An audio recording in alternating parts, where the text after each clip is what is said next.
साथियों, आज मुझे बहुत संतोष होता है जब सौनी योजना से हो रहे बदलाव को मैं देखता हूं। मुझे याद है, मैंने जब सौनी योजना की बात कही थी तो हमारे सौराष्ट्र में मैंने राजकोट में आकर के इसकी शुरुआत की थी। सारे मीडिया वालों ने लिखा था कि देखो, चुनाव आया इसलिए मोदी जी ने घोषणा कर दी, चुनाव जाएगा भूल जाएंगे। लेकिन मैंने सबको गलत सिद्ध कर दिया। आज सौनी योजना नर्मदा मैया को लेकर के उसे जहां जहां पहुंचाने का संकल्प किया था, तेज गति से पहुंच रही है। भाइयों, हम वतन के पक्के लोग हैं, हम समाज के लिए जीने वाले लोग हैं। साथियों, इस सौनी परियोजना का इसका एक हिस्से का लोकार्पण आज होता है और दूसरे हिस्से पर काम शुरू होता है। हम काम रुकने नहीं देते।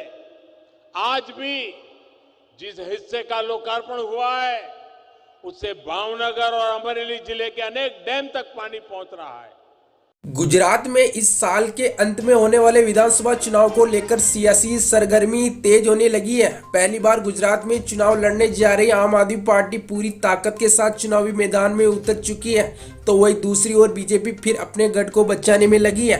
राज्य में आगामी चुनाव को लेकर सियासी पारा तेज होता दिखाई दे रहा है। ऐसे में आगामी गुजरात विधानसभा चुनाव में किस पार्टी की बन सकती है सरकार, और जानेंगे विस्तार से। इससे पहले चैनल पर नए हो तो चैनल को सब्सक्राइब और साथ ही बेल आइकन को दबाना ना भूलें। गुजरात में 2022 चुनाव में किसे कितनी सीट, फिर बीजेपी या इस बार आम आदमी पार्टी या फिर कांग्रेस बनाएगी सरकार। तो सबसे पहले गुजरात के अरावली जिले की 3 सीटों की बात की जाए तो बीजेपी को यहाँ से 2 सीटें मिल सकती है, तो कांग्रेस को 1 सीट, वही आम आदमी पार्टी को 0 सीट, अदर को भी अरावली से 0-0 सीट मिल सकती है। अगले क्षेत्र की ओर रुख करें तो बोटाड की 2 सीटें की बात करें, बीजेपी पार्टी को बोटाड से 2 सीटें मिल सकती है। कांग्रेस आम आदमी अदर पार्टी को इक्वल 0-0 सीट मिल सकती है। छोटा उदयपुर की 3 सीट की निकल के आ रही है, जिसमें बीजेपी पार्टी को छोटा उदयपुर से 1 सीट जा सकती है। कांग्रेस को 2 सीटें के साथ जीत दर्ज हो सकती है। आम आदमी पार्टी को 0 से तो अदर को भी 0-0 से खाता खुल सकता है।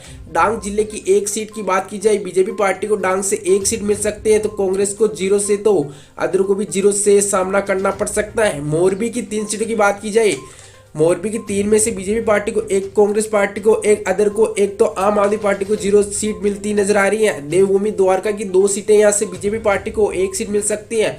वही आम आदमी पार्टी अरविंद केजरीवाल के खाते में 1 सीट जा सकती, तो वही कांग्रेस पार्टी को 0, तो अदर को भी 0-0 सीट। 182 सीट में से 14 सीट का ओपिनियन पोल कर चुके हैं, जिसमें 8 सीटें बीजेपी पार्टी अपने खाते में ले सकती है। कांग्रेस पार्टी को 4 सीट, आम आदमी पार्टी को 1 सीट, अदर को 1 सीट जा सकती है।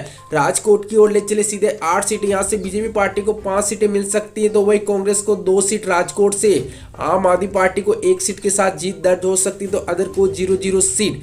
भावनगर की 7 सीटें की बात की जाए, 6 सीटें बीजेपी हासिल कर सकती, कांग्रेस पार्टी को 1 सीट मिल सकती, आम आदमी पार्टी को 0, अदर को 0-0 सीट मिल सकती है। वडोदरा की 10 सीट की बात की जाए, 7 सीटें बीजेपी पार्टी को मिल सकती है, कांग्रेस पार्टी को 2 सीट, तो वही आम आदमी पार्टी को 1 सीट मिल सकती, तो वही अदर पार्टी को 0-0 सीट। 39 सीट का ओपिनियन पोल देख पा रहे हैं आप। 26 सीटें बीजेपी पार्टी खाते में जा सकती, कांग्रेस पार्टी को 9 सीट के साथ जीत दर्ज हो सकती, 3 सीटें आम आदमी पार्टी को, तो 1 सीट अदर पार्टी को मिल सकती है। पंजाब में अपनी सरकार बनाने वाली आम आदमी पार्टी अब गुजरात में अपनी निगाहें टिका रखी है। क्या आम आदमी पार्टी पंजाब के बाद गुजरात में अपनी सरकार बना पाएगी या फिर से करना पड़ेगा हार का सामना, तो कमेंट बॉक्स में अपनी राय जरूर बता दीजिएगा। अमरेली क्षेत्र की 5 सीटें की बात की जाए, बीजेपी पार्टी को 3 सीटें मिल सकती, कांग्रेस पार्टी को 2 सीटें मिल सकती, आम आदमी पार्टी को 0, तो अदर को भी 0-0 सीट मिल सकती है। वलसाड़ा की 5 सीटें की बात की जाए, 4 सीटों पर बीजेपी को जीत दर्ज हो सकती, तो कांग्रेस पार्टी को 1 सीट मिल सकती है वलसाड़ा से, आम आदमी पार्टी अदर को 0-0 सीट। नवसारी की 4 सीटों की बात की जाए, बीजेपी पार्टी को नवसारी से मात्र 1 सीट मिल सकती है, तो वही कांग्रेस को 3 सीट नवसारी से मिल सकती, तो अदर को 0-0 सीट। 53 सीट का ओपिनियन पोल, 34 सीटें बीजेपी पार्टी खाते में, 15 सीट पर कांग्रेस, तो 3 पर आम आदमी पार्टी, 1 सीट अदर पार्टी खाते में जा सकती है। भरूच जिले की 5 सीटों की बात की जाए, 3 सीटें बीजेपी पार्टी खाते में जा सकती है, वही कांग्रेस और आम आदमी पार्टी को एक सीट मिल सकती है, वही अदर पार्टी को 0 सीट मिल सकती है। राजधानी गांधीनगर की बात की जाए 5 सीटें, यहाँ से 4 सीटों पर भारतीय जनता पार्टी जीत दर्ज कर सकती है। वही आम आदमी पार्टी को 0 तो कांग्रेस को 1, अदर को 0 सीट। पाटन जिले की 4 में से बीजेपी पार्टी को 1 सीट मिल सकती है, कांग्रेस को यहाँ से 3 सीटें जीत हासिल हो सकती है। आम आदमी पार्टी को 0 सीट जा सकती है, तो अदर को भी 67 सीट का ओपिनियन पोल देख पा रहे हैं। 42 सीटें बीजेपी पार्टी खाते में जा सकती है, कांग्रेस पार्टी को 20 सीट, आम आदमी पार्टी को 4 सीटें, तो अदर को 1 सीट मिल सकती है। जूनागढ़ की 5 सीटों की बात की जाए, यहाँ से बीजेपी को 5 की 5 सीटें मिल सकती, तो वही कांग्रेस अदर को 0 सीट। पंचमहल की 5 सीट में से बीजेपी को पंचमहल से 3 सीटें मिल सकती हैं, कांग्रेस को 1 सीट, तो अदर को भी 1 सीट। तो आम आदमी पार्टी अरविंद केजरीवाल के खाते में यहाँ से 0 सीट। साबरकांठा की 4 सीटों की बात की जाए, 1 सीट बीजेपी पार्टी को मिल सकती, तो वही कांग्रेस को 2 सीट, अदर को 0, तो आम आदमी पार्टी को साबरकांठा से 1 सीट मिल सकती है। 81 सीट का ओपिनियन पोल देख पा रहे हैं। 51 सीटें पर बीजेपी जीत दर्ज कर सकती है, तो कांग्रेस को 23 सीटों पर सिमटना हो सकता है। 5 सीटें आम आदमी पार्टी को मिल सकती, तो अदर को 2 सीट। सुरेंद्र नगर की 5 सीटों की बात की जाए, 4 सीटों पर बीजेपी जीत हासिल कर सकती है, कांग्रेस पार्टी को 1 सीट मिल सकती है, आम आदमी पार्टी अदर को 0 सीट।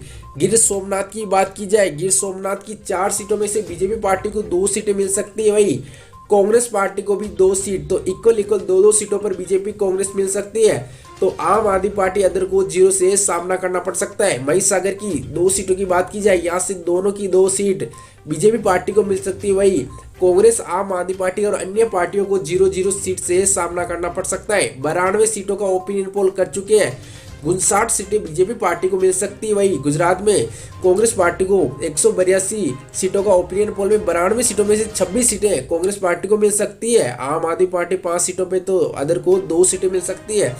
भारत जोड़ो यात्रा के बाद क्या राहुल गांधी गुजरात में अपना प्रदर्शन कर पाएंगे या फिर बीजेपी का बजेगा डंका? नर्मदा क्षेत्र की बात की, 2 सीटों की बात की जाए, यहाँ से बीजेपी पार्टी को 1 सीट, तो कांग्रेस को भी 1 सीट। पोरबंदर क्षेत्र की 2 सीटें, यहाँ से बीजेपी पार्टी को पोरबंदर से 2 की 2 सीट जा सकती है, वही कांग्रेस अदर को 0 सीट। सूरत में 16 सीटों की बात की जाए, 9 सीटें बीजेपी पार्टी को मिल सकती है, वही कांग्रेस को 4 सीट, तो अदर पार्टी को 1 सीट। वही आम आदमी पार्टी अरविंद केजरीवाल के खाते में 2 सीटें सूरत क्षेत्र से मिल सकती है। 112 सीट का ओपिनियन पोल, 71 सीटें बीजेपी पार्टी को मिल सकती है, वही कांग्रेस पार्टी को 31 सीटों के साथ, तो आम आदमी पार्टी 7 पे, अदर को 3 सीटें मिल सकती है। अहमदाबाद की 21 सीटों की बात की जाए, बीजेपी को 15 सीटें अहमदाबाद से मिल सकती है, कांग्रेस को 4, आम आदमी पार्टी को 2, अदर को 0 सीट। मेहसाणा की 7 सीटों की बात की जाए, बीजेपी पार्टी को 4 सीट, कांग्रेस पार्टी को 3, तो आम आदमी को 0, अदर को भी 0 सीट। आनंद जिले की 7 सीटों में से बीजेपी पार्टी को 5 सीटें मिल सकती हैं, कांग्रेस को 2 सीटें, आम आदमी पार्टी को अदर को 0 सीट। 146 सीट का ओपिनियन पोल, जिसमें बीजेपी पार्टी को 95, तो 40 सीट पर कांग्रेस, आम आदमी पार्टी को 9 सीट, तो अदर को 3 सीट मिल सकती है। दाहोद क्षेत्र की 6 सीटों की बात की जाए, 4 सीटें बीजेपी पार्टी को मिल सकती है, कांग्रेस को 2 सीट, तो वही आम आदमी और अदर को 0 सीट। बनासकांठा की 9 सीटों की बात की जाए, 8 सीटें बीजेपी पार्टी को मिल सकती है, कांग्रेस पार्टी को 1, तो अदर को 0 सीट। खेड़ा क्षेत्र की 7 सीटों की बात की जाए, 7 में से बीजेपी पार्टी को 3 सीटें मिल सकती है, कांग्रेस पार्टी को 3 सीटें, तो वही 1 सीट अदर को मिल सकती है, कांग्रेस पार्टी को 3 सीट के साथ जीत हासिल हो सकती है। 169 सीट का ओपिनियन पोल, जिसमें बीजेपी पार्टी को 110 सीटों के साथ जीत दर्ज हो सकती है, कांग्रेस पार्टी को 46 सीटें मिल सकती है, तो वही आम आदमी पार्टी अरविंद केजरीवाल को 9 सीटें, अदर पार्टी को 4 सीटें मिल सकती है। कच्छ क्षेत्र की 6 सीटों की बात की जाए, 6 में से बीजेपी को 4 सीटें मिल सकती हैं, कांग्रेस पार्टी को 2 सीट, आम आदमी पार्टी को 0, अदर को 0 सीट। तापी की 2 सीटों की बात की जाए, बीजेपी को यहाँ से 2 सीट मिल सकती है, अदर को 0 सीट। जामनगर की 5 सीटों की बात की जाए, तो बीजेपी पार्टी को 3 सीटें मिल सकती है, कांग्रेस को 2 सीट, आम आदमी और अदर पार्टी को 0 सीट मिल सकती है। गुजरात की 182 सीट का संपूर्ण ओपिनियन पोल कर चुके हैं, जिसमें बीजेपी पार्टी को 119 सीटें मिल सकती, तो वही कांग्रेस को 50 सीटें मिल सकती है, तो आम आदमी पार्टी को 9 सीटें का अनुमान लगाया जा रहा है, तो अदर को 4 सीटें मिल सकती है। तो क्या गुजरात में फिर से भूपेंद्र पटेल सीएम का दबदबा देखने को मिलेगा, या फिर गुजरात में कांग्रेस इस बार चुनाव में जीत हासिल कर पाएगी, या आम आदमी पार्टी अपना दम दिखा पाएगी? तो एबीपी न्यूज सर्वे सी वोटर में भी बीजेपी को 135 से 143 सीटें का आंकड़ा दिखाया गया तो वही कांग्रेस को 36 से 44 सीटें इस बार मिल सकती। तो आम आदमी पार्टी को एबीपी न्यूज सी वोटर सर्वे में 0 से 2 सीटों का ही आंकड़ा बताया गया। जनता का मत है कि बीजेपी इस बार फिर से गुजरात में अपनी सरकार बना सकती है, तो अन्य पार्टी को 0 से 3 सीटें मिल सकती है। आप गुजरात से हो तो आपकी क्या राय है, कमेंट बॉक्स में जरूर बता दीजिएगा कि इस बार गुजरात में फिर से बीजेपी बनाएगी सरकार, या इस बार पंजाब में जिसे सरकार बनाई अरविंद केजरीवाल ने वैसे फिर से गुजरात में बनेगी सरकार। कमेंट बॉक्स में अपनी राय जरूर बता दीजिएगा।